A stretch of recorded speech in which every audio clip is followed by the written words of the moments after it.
What's up guys, this is Rei Shirou here, and today we got a short net worth video showcasing how I'm doing at the age of 21 years old.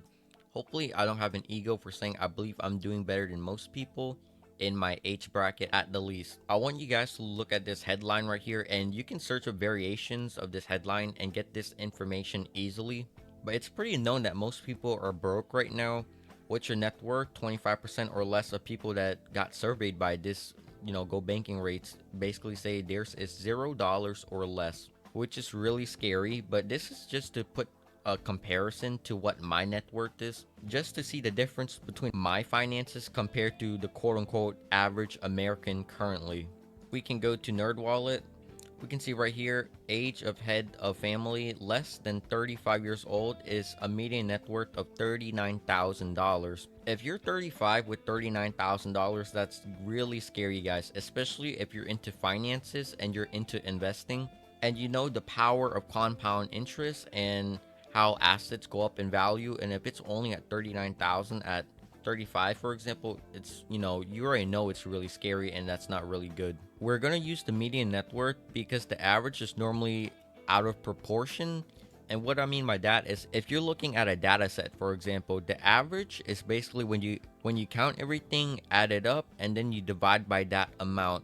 The problem with that is if you have a bunch of people, so the true average is people with a $10,000 net worth, and then you have someone with $10 billion and you add him into the data set, well, everyone in the data set is now going to go up basically a couple $1,000,000. So does it mean that a lot of people are worth a couple $1,000,000? No, it doesn't.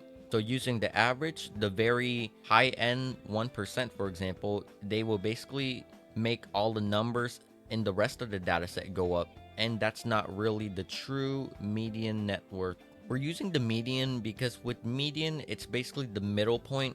If you line up all the data points together and you go to the middle, this is the most accurate because obviously everyone that's average is in the center, right? And if you're using this method, then again, with the $10 billion net worth individual example, if someone has $10 billion in their net worth and they were inside the data set, then they would be excluded because they would be an outlier, and people in the middle aren't outliers. That's the true median, right? So according to them, the median net worth is $39,000.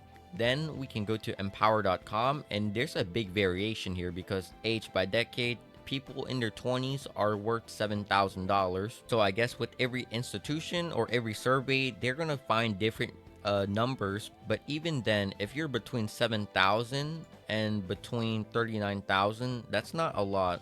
But also, to be fair, this includes people up to 35 years old, so it does make sense because most people make the most amount of their money once they get into their 30s. So this should give you guys a gist of what the average median net worth should be. Right now we're going to go to Business Insider, and we're going to be looking at debt right now because, again, that was showing the net worth, but most people have debt. So most people are actually worth negative, which is terrible.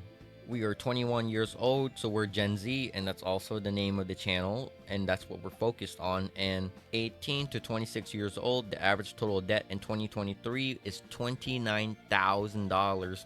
This is up 4,000 from 2022. This is scary because imagine being in your 20s as a Gen Z, which most of it is probably student loans, and you owe someone $30,000, probably an institution. And the other scary thing about that is it's going up because in 2022 it was $4,000 less. So people are accumulating more debt. Most people in their 20s lifestyle inflate and they buy stuff like expensive cars that they shouldn't have, and this also goes to debt. And now you guys know what the average is supposedly is, so now you guys will see what my finances are like. We're gonna showcase my car first because that's probably the most interesting thing about this video, because everything else will just be numbers on a screen showcasing my bank account. So I hope you guys don't click off when you hear me say that I am 21 years old, but at 20 years old, I bought myself a C6 Corvette. And isn't that contradictory because I'm a personal finance channel talking about no debt here, and then I'm telling you guys I have a Corvette at 20 years old. So here, let me explain. So currently I'm living at home, so I don't got any expenses really. I have a good income for my age, I believe. I believe when it's busy, I make more than most people with college degrees. And I'm not talking about doctors, I'm talking about, the teachers, for example, around the 50 to 80K range. That's pretty much how I'm doing. And that's pretty much the standard of what people make when they come out of college. So, again, I don't have any student loans. I didn't go to college, I went into the trades. So, yeah, I'm making as much as someone coming out of college. That's pretty good in my books. And with that good income, knowing that I don't have expenses like living alone inside an apartment. So I said, why not get a Corvette? I wanted to find out. What I mean by find out is I wanted to buy and see what's up, because most people say there's this thing called a midlife financial crisis where they buy something crazy in their 20s. A midlife crisis, like buying a boat, for example. Like, why are you buying a boat randomly in your 20s? But people do that, or they make different financial decisions that are really bad, like buying an expensive car that most people do. But again, guys, I have the money in the bank account.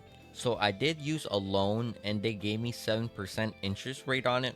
But because the car is less than 10 years old, they automatically move it up 2%. So the loan was 9% on $20,000, because the car I bought it for $40,000 and I took like a 50% loan on it. I paid the other 50%. So in total, it was about a $22,000 loan at 9%. Let me tell you guys, I quickly found out, because so basically I have a Honda that I drive under my parents, and the Honda, it's a normal car, so the insurance is way lower. Insurance 200 bucks or so. If you pay the insurance monthly, the insurance is basically $450 currently for me, and I live in Florida. So back then I also had a loan on the car, and the loan was like $400. So I was basically coughing up around $850 per month to the car alone. And then after 2 months of paying that interest on it, I was like, screw this. And I paid the loan off in full. And that's the critical part, guys, because most people buy a car on a loan and they don't have the money in the bank account. I had the money, I have different safety nets in position. So I bought the car, I found out. And now eventually the plan is to sell it soon. And let's be safe and not overinflate my net worth. So let's say, even though I got the car for $40,000, let's say I sell it for $30,000. So in total, let's say my net worth with the car alone is $30,000. Also, it was regrettable, and do not do what I did, guys, which is, even though I could afford it, I bought myself an expensive car. For one, I could have invested $40,000 into the stock market, for example, or just make money for me somewhere else instead of buying a depreciating asset. And the thing is, I bought it for $40,000, but with the interest, with the insurance, I'm basically down $10,000 if I sell it for $30,000. So in total, it's a net loss, but I got the experience, so I believe it's worth it. Earlier, I brought up that most people make a bad midlife crisis, but the thing is, they probably moved out already.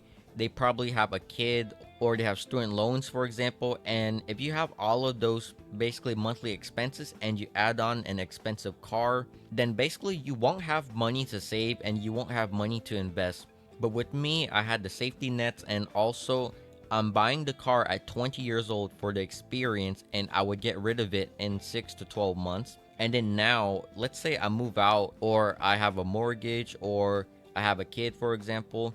The thing is, I got the car when I was 20, and I found out it was a cool car, but at the cost of super high insurance, a super high interest rate, I'm never gonna do this again. So now, once I'm in my 20s, so yeah, it's a weird story. I feel like I'm rambling.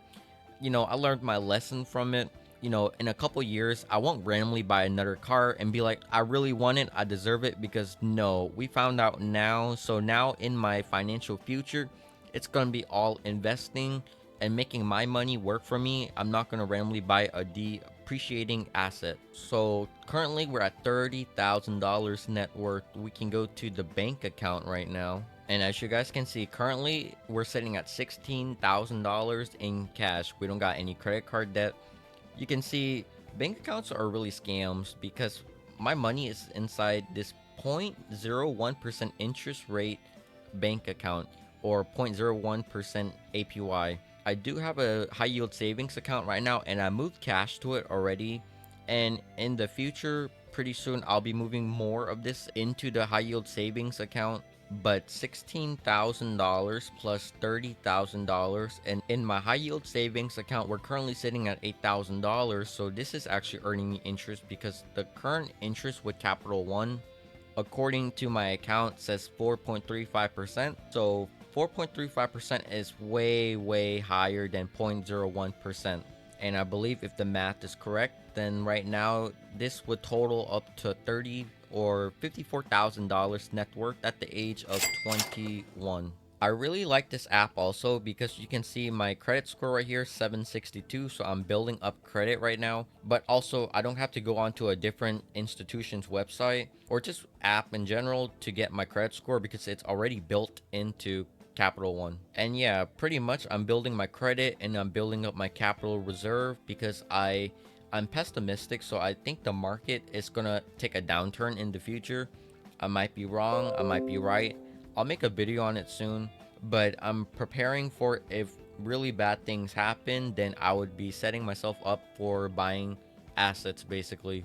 We can go to Robinhood, and it didn't change much since the last video. If you guys watched it, I showcased the start of my account, and currently it's sitting at $1,250. So in total, my net worth is about $55,000 at the age of 21. To some people, they think it's bragging, and I'm not bragging. I'm grateful it's there. I'm just showing you guys my finances, and I want you guys to see how I'm doing with the route I took in life. If you have any questions, you can ask me about how I navigated certain things or how I make my income, even though I didn't go to college, for example. Because they do tell you throughout school that if you don't go to college, you will do nothing in life.